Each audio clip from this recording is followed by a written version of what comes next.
answer these questions and to comment. So this is the idea. We have really a lot of experts here. Feel free to interact. We have also one of our senior technical experts, my dear colleague Olga, actively participating in this exchange of thoughts. I saw over the last 2 days actually several comments asking for presentation sharing. Just for info, what we will do, and we do that for all our events, we post a few days after the conference those recordings we've given from presenters greenlight to publish on our YouTube channel. To everyone who has registered, you will be notified once that's online. I think that will be probably early next week. Today is our TOPCon day, day 3. Subtitle is an easy perk upgrade towards higher efficiencies. The event takes place for 3 hours, today from 14 to 17 CET. And we will do the same again tomorrow on the 4th day for IBC. Thanks in particular today, we have sponsors who really sponsored a particular conference stream, and that was today Jollywood and Rena. Min, can you just continue, please, with the slides? And then I would just quickly go through what you can expect today. So we have again leaders from research and industry to share their views, this time on a technology that was supposed to be the natural extension of PERC. And the target or the aim of this day today is to simply discuss if this view is still valid. So we will have 4 presentations from us, Fraunhofer, Ise, Rena, and Jollywood, and that will then be followed by a panel discussion with the presenters. Again, to everyone, please feel free to use the chat function to actively participate. That also helps us asking the right questions you are interested in. Okay, let's start and introduce the speakers. So the first speaker probably doesn't even need an introduction. It's my dear colleague Shravan Chunduri. He's the head of technology at TaiyangNews, and before starting to wear this hat as an analyst and consultant over a decade ago, Shravan worked as an engineer and technical officer in solar cell and module production. Shravan, the floor is yours.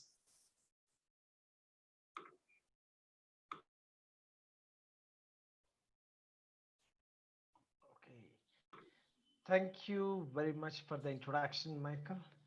Thank you for the thank you. Nice to be acknowledged.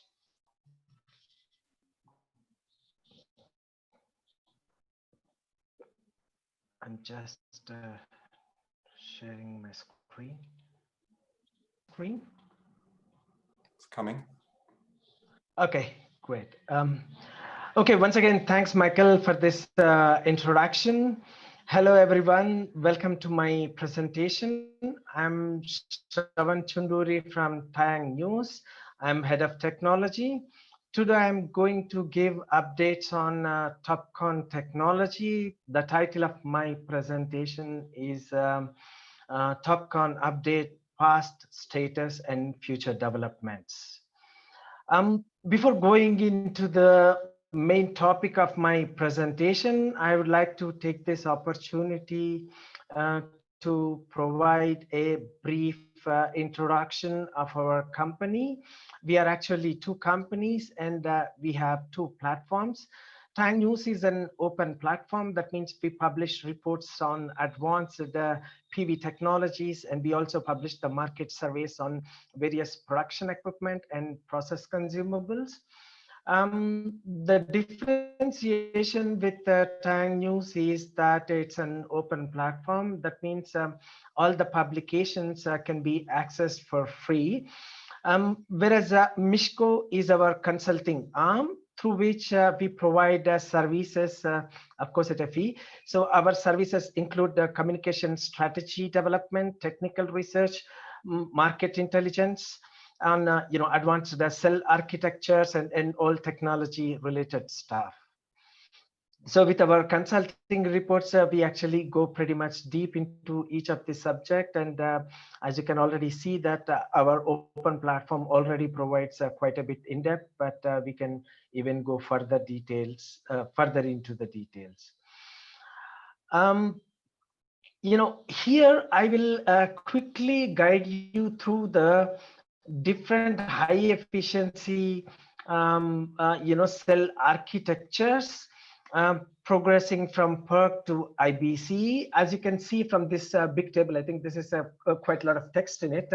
But the major difference between these high efficiency cell architectures is mainly the passivation scheme and then the metallization. So for example, PERC actually the progression of the PERC is it replaces the aluminum BSF with active passivation with aluminum oxide.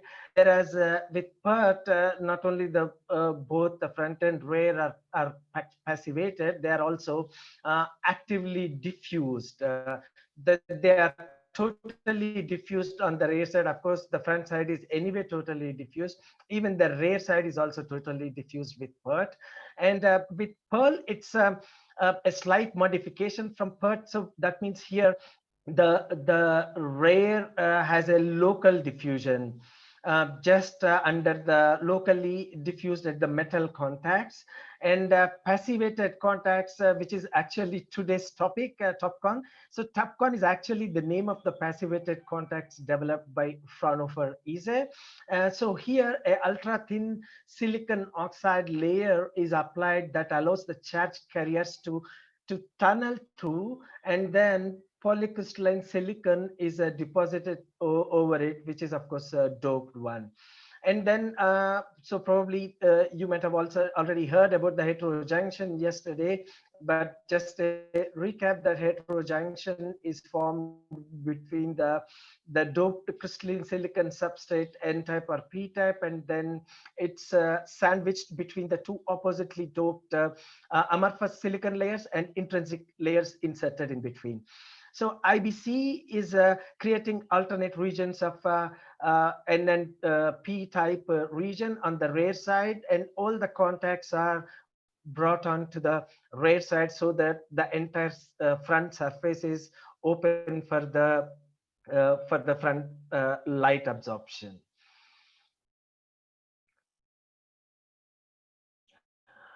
Here I will give you a brief summary of the commercialization of TOPCon. Due to the special incentives announced by the Chinese government, the PV manufacturers have started focusing on high efficiency technologies.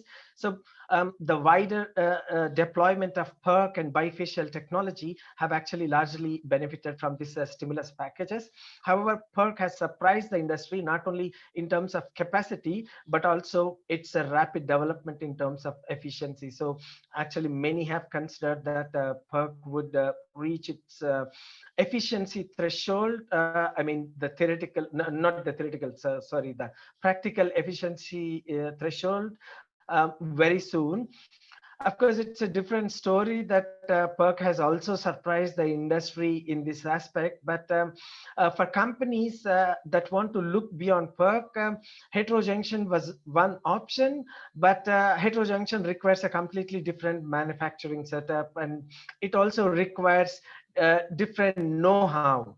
So for people who want to stay with the traditional crystalline processing front and want to use the existing capacities, TOPCon is actually a progressive approach to reach higher efficiencies. Then, former NPERT players who were unable to compete with the ever-increasing knowledge pool and the development pace of PERC are also forced to take the TOPCon route.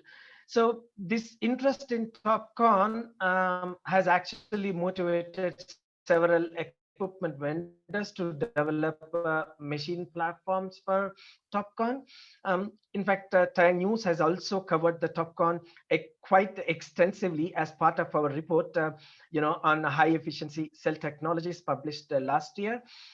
We are planning to publish an updated version focusing exclusively on TOPCon very soon.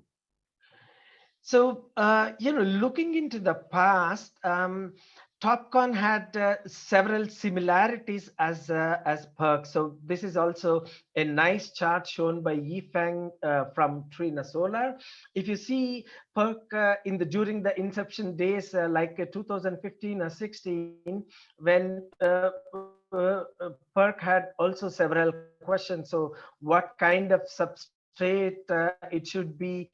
So what about the LID? So and what should be the passivation material like aluminum oxide or thermally grown or silicon oxynitride, and what should be the capping? If it is aluminum oxide, then what should be the deposition method, ALD, PCVD or PVD? And how the metallization should be, I mean, especially how to open the rare passivation stack for metallization to provide a route for the metallization. So I think these concerns may not be exactly the same, but they are in the same tune. So for example, TOPCon also had a initial debate like what kind of substrate it is suitable. So one should switch to N-type or can still stay with P-type, because most of the processing and the value chain or the supply chain is quite robust for the P-type. So then, okay, then how the thin tunneling oxide should be grown? It should be wet chemical or UV or thermal. Then how to deposit the polysilicon layer, and how should the metallization look like, and how should the process flow? So there are several questions. So this was quite interesting that TOPCon is also exactly at the same junction.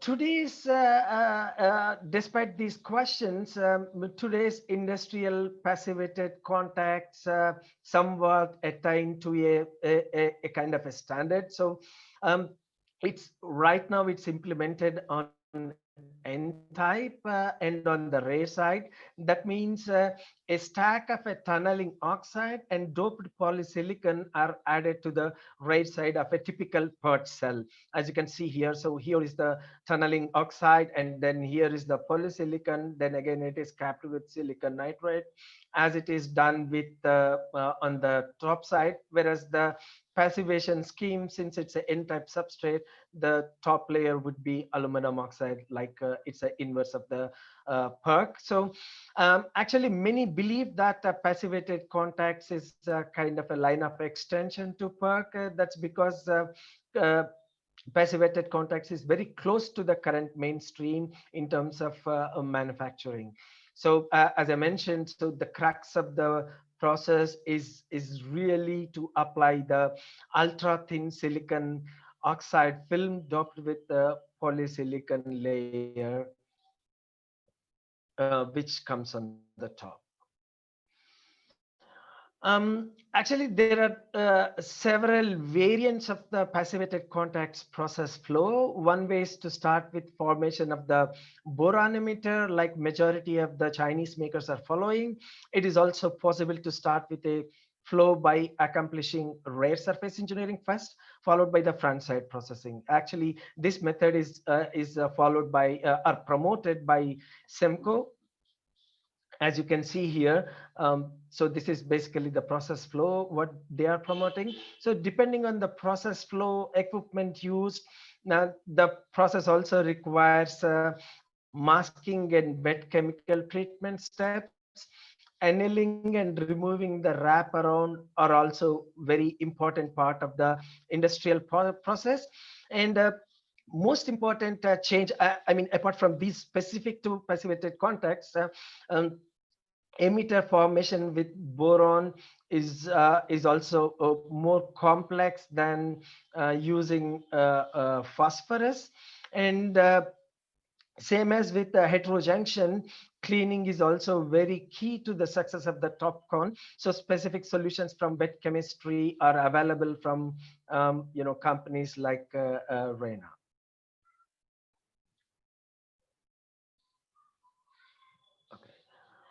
When it comes to the manufacturing of passivated contacts, the core of the process actually lies in 3 steps. So application of interfacial oxide, deposition of intrinsic polycrystalline silicon layer, and doping of the polysilicon.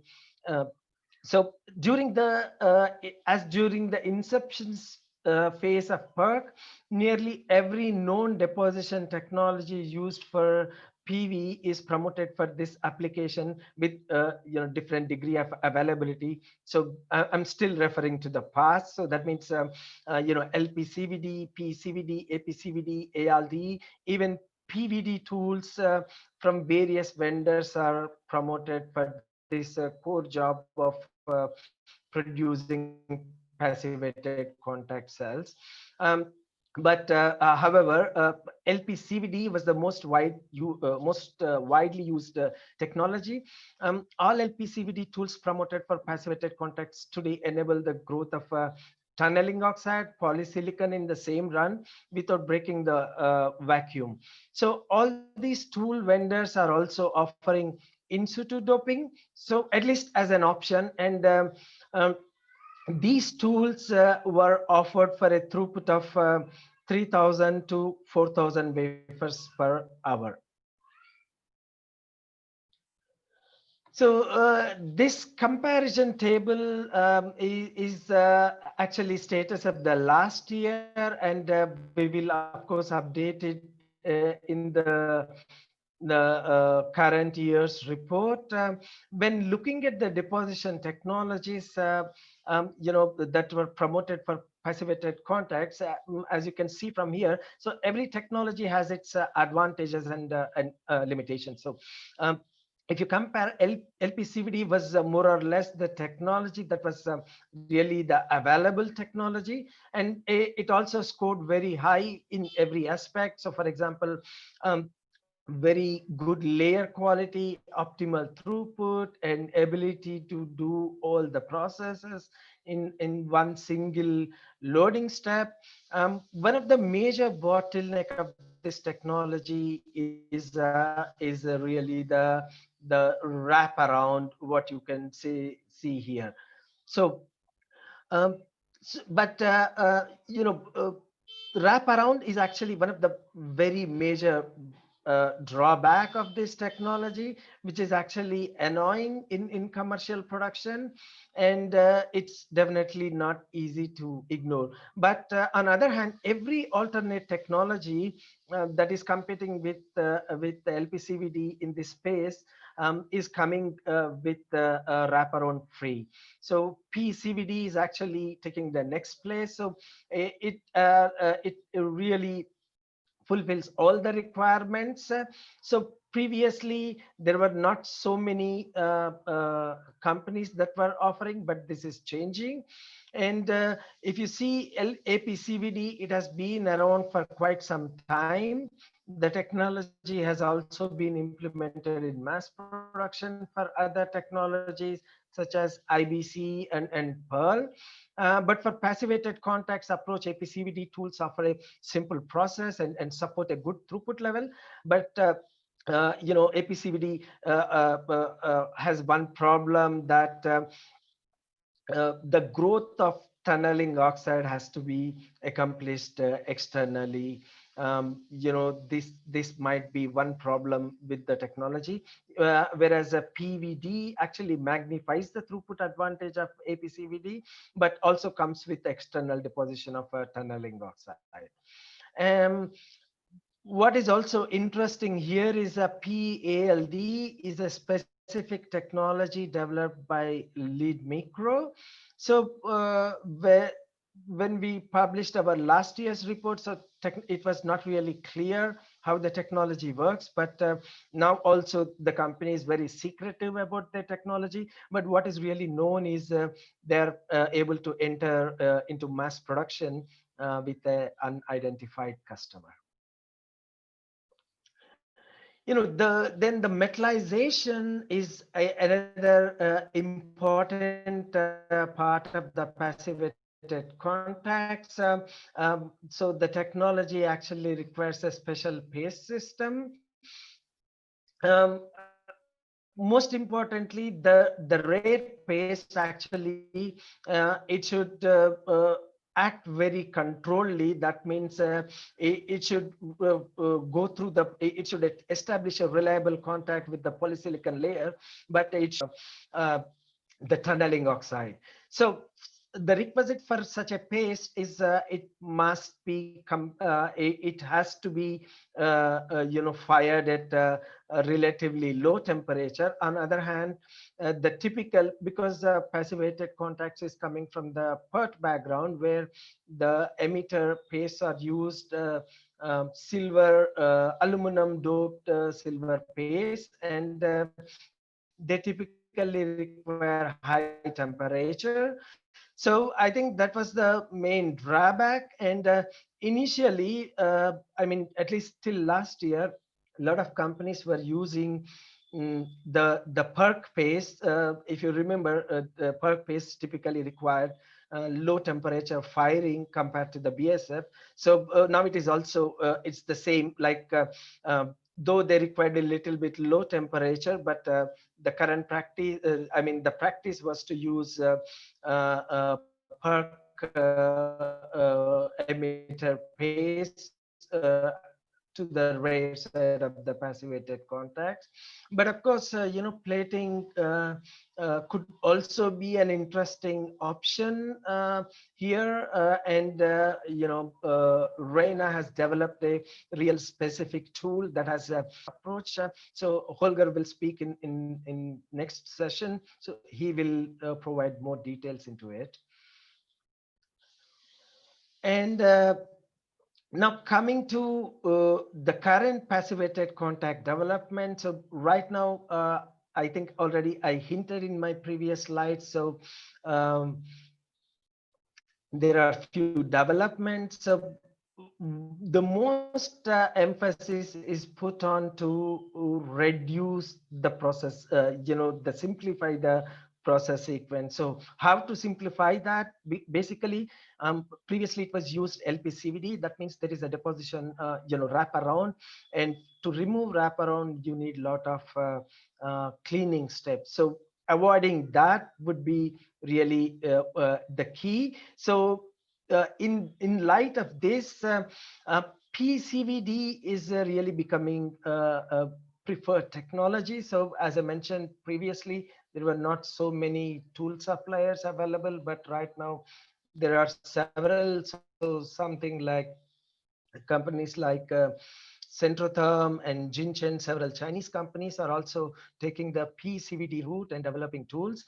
We will also have a presentation from Fraunhofer ISE, who are going to talk about the specific advantages of PCVD.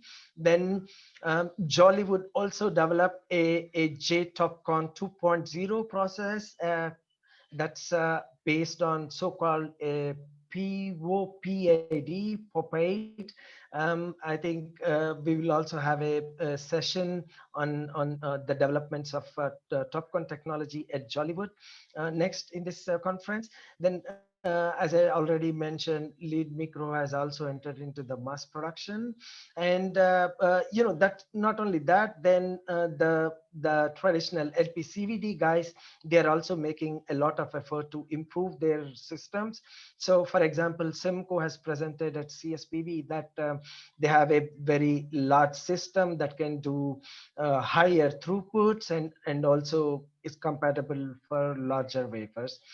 And there is also a lot of development in the metallization. So specific paste systems are that are compatible for low temperature firing are becoming available, then to reduce the cost or make the metallization process cost effective, Toyo has also developed the aluminum paste for TOPCon solution. As far as the future here, I'm not going to talk a lot because there are other experts who could really talk here. But what I see from my preliminary research that TOPCon structure right now, they are only limited to the rear side, but there is a tremendous effort in also putting the TOPCon structure onto the front. Then there is also Jollywood is also working on IBC. So the logical progression for them to combine TOPCon and IBC. Several research centers are also working on this hybrid structure. And like with any new efficiency, high efficiency cell structures, tandem structures are currently the talk of the town. So of course, TOPCon is also compatible for applying tandem structures based on perovskites. But the passivated contacts or TOPCon has still some limitations. So application method, of course, there is some development, but yet it is not really clear with so many deposition technologies available. But one inherent problem of the TOPCon structure is it requires silver on both sides. Maybe the aluminum solution can make it a little bit cost effective. The another inherent problem of TOPCon is it suffers from the low bifaciality because the parasitic absorption on the polysilicon layer. But of course, many argue that that should not be a problem because the rare gain is not so significant. And actually, TOPCon structure is not very well compatible with P-type. Of course, you can do it, but the return of effort is not significant enough. So it doesn't make a lot of sense because aluminum oxide is doing its job pretty good in this area. Then PERC is always becoming a bottleneck for any advanced technologies. And then adding to that, PERC is also quite easily upscaled with larger wafer formats. So that's why it's becoming even more challenging for any new technologies. So here I would like to conclude with few conclusions.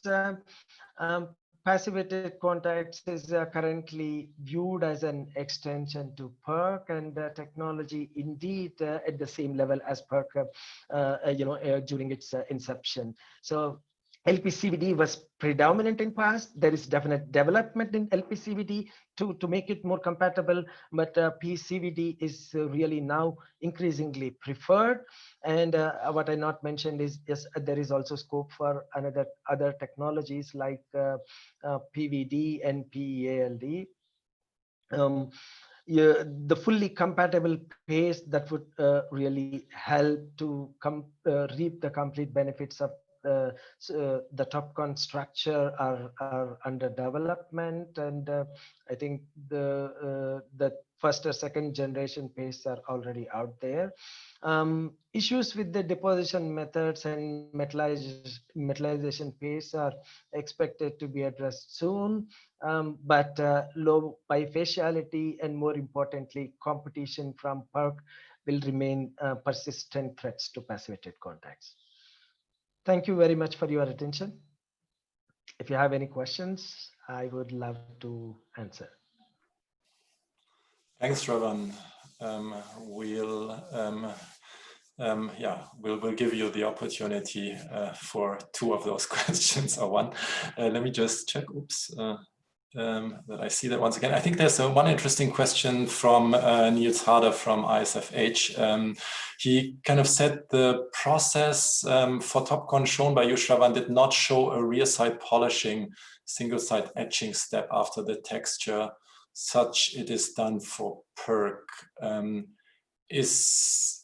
He asks if this is a common perception that the TOPCon rear side does not need to remove the texture surface on the rear.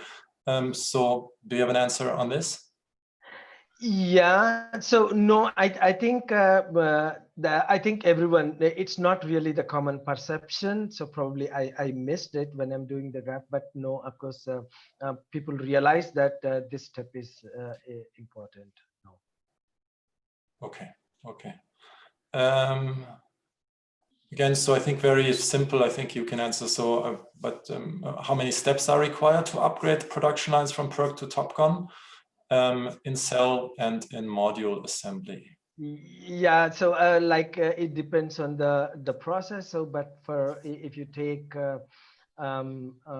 LPCVD approach, I think there are 3 to 4 steps, and then PCVD probably 2 steps. But it's not really yet clear. At least when I did the research last year, people were not talking very openly how many steps they want to include exactly. But the most importantly, it also depends on the tool platform. So if you want to do in situ doping, or you want to dope it externally in diffusion furnaces, and what is the degree of wraparound, would you like to clean it, and how extensive the cleaning? So this is a really not a very simple answer. But I think this is what also going to be one of the major emphasis for the report which we are going to publish. So there we are going to provide much more details on that.